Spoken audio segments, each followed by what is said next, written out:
How to generate Amazon affiliate link on mobile. So let's see through this video. First of all, open up your Google and in the search bar tap and search for the amazon.com.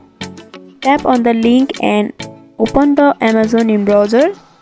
After that, make sure to sign in or sign off with your account. Here you can open up the page in desktop side and you can also zoom for better view.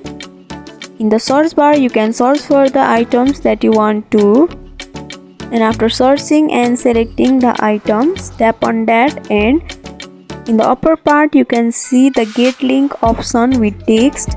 Simply tap on that and you will be able to get the link of the items that you have selected. So by following this simple step, you can easily generate the Amazon affiliate link on mobile. So I hope this video was helpful. Don't forget to like, comment, share and subscribe our channel for more tutorial videos like this. If you need any tutorial videos on any topics, don't hesitate to comment down below and let us know. Thank you for watching till the end, and I'll be back with the next tutorial video.